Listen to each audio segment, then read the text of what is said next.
Hello everybody.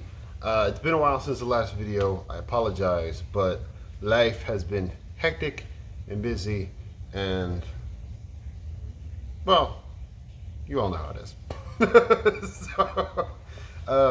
Without any further ado, let's jump into some new buys I got. I actually have a second batch I got at a record store on my birthday in September. That's how long it's been since I've shown a video. Since September I haven't bothered to show these, but these are batches that have been coming in online for the last several months. Let's jump into them. First one, I could not help myself. little 7-inch of the Nickelodeon Doug show from the 90s.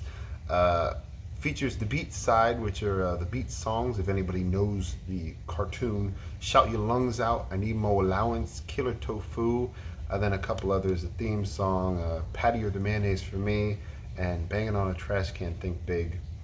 I love it. It tickles my fancy, you know. I'll take it any day of the week. It came out in years, 2015 or 14 or 2014. I think it was a record store day release or something, but who the hell knows? I forget. Again, something that I won't listen to very much, but it needed to be in the collection. RGruff and Kawabata Makoto. This is off Bambalam Records out of France. Came out last year, 2020. I believe it was a record store day release. I just happenstanced upon it now. And this other one that were 50% off, so I snagged it. This is very much sort of along the lines of ambient / music concrete. It is loud and dreamy at times, and other times just abrasive. But still, only 2 tracks on it, both clocking in at nearly 20 minutes long. And then As the Mother's Temple and the Melting Paraiso UFO. If I'm pronouncing it properly, Nam Nayo Ho Renge Kayo. Whatever that's supposed to mean, I don't know. Again, record store day release of the, not the last, but the record store day before last. There were more than one. And 50% off, snagged it up. Origin Space Collective. 4 Riders Take Space Mountain. Hey, Daddy. What? Should I sit next to you? Sit. Say hello. Hello. So, as I was saying, Origin Space Collective. Anything I can get from these guys, I pick them up. A revolving door of Daddy, musicians why do you have a out of Europe that get together, jam in the studio, and cobble together records. And for me, they're all great. I mean, the highest order of space rock. Tereshviktal Conspiracy. This is a killer modern ECM release that sounds very much like a 70s ECM release. It is great, absolutely great. Best way to describe it is just fusion. It's a rock jazz beautiful masterpiece that for the most part is sort of, I don't want to say dreamy, but it has this mellowness that sort of carries you away with it. I dig it, absolutely love it. The new Hum, Inlet. This one I was pretty excited about. Hum got back together and has toured on many occasions, but has not made an album in like 20 some odd years or something like that. So this was pretty damn killer for me. Does it sound like their old stuff? A little bit.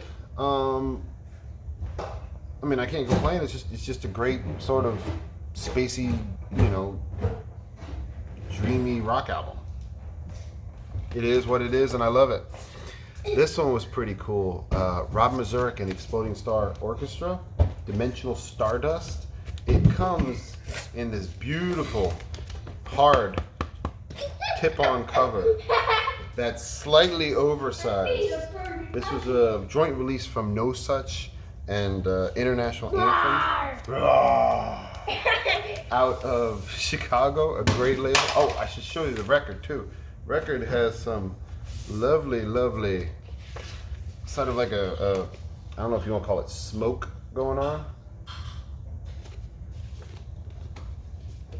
but it is I guess you'd call it a jazz fusion album, but it's like a jazz classical fusion album.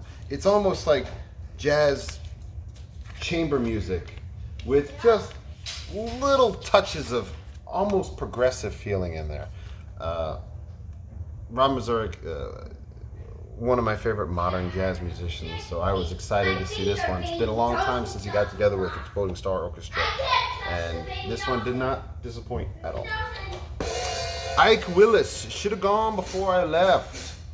Ike Willis was in the Zappa band from the late 70s to the early 80s, something like that, to the mid 80s. This is from 80 something, 87. And it sounds very, well, dated. You could tell it's from 87, but that's not necessarily a bad thing. It is again, I guess you call it a fusion record. It's more sort of a soulful bluesy rock, but there's definitely bits of jazz tucked in there with some, I mean, Ike Willis's sort of soulful, almost raspy, voice going on that just, it makes it. I think it's a beautiful album. It's a great album. It's rocking, some killer guitars on here, but at the same time, it's a little dated. You could tell it's from the 80s. This one is interesting. Snakehole, Interludes of Insanity. This is a Miami band that I don't think they're together anymore. Noise rock / punk album. Just two members doing vocals and guitar and then drums. It's noisy, it's loud, it's energetic, and I should say it's a girl group as well, so both women, and the singer has this high-pitched sort of squealy thing going on that fits the music very much because it is abrasive music. But, Miami band, I found them, happenstance, listened to it, thought it was great, got it cheap, added to the collection. And another Miami band, Load, Feel the Power. This was Load's last album.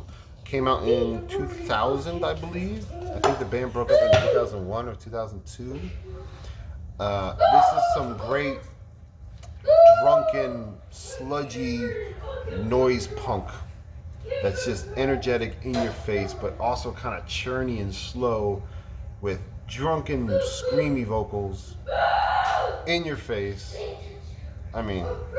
Excellent. I got this from the label,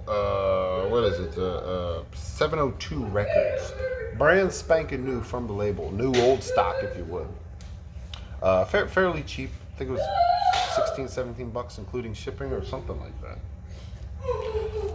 And I'll put a Bandcamp link down because they have them up on Bandcamp if you want to check them out. I've talked about this band before in my 90s Florida punk.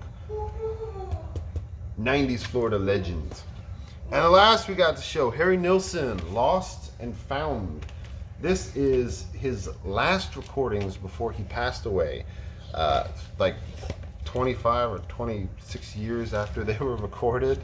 And the producer finally got together, finished them up with a little help from his friends, including his son Kifo, I should say, Harry Nilsson's son Kifo, and Van Parks, who played with him on several occasions. Is this earth-shattering? No. Is this something wonderful and great? No. But it is Harry Nilsson. It's his last recordings. I'm a huge Harry Nilsson fan, and I had to get it. So if you guys are interested, if you're Harry Nilsson fans like me, listen to it. There are a couple pretty good songs in there. Woman, Oh Woman, I think is just classic Harry Nilsson. Then there's a cover on here somewhere, High Heel Sneakers Rescue Boy Medley. I believe that's a cover. And it's that signature sort of Party Nilsson sound going on. But again, nothing earth-shattering. It's not amazing, but essential for any Nilsson collection, I do believe. So, quick video. Thank you all for tuning in. And as always, till next time.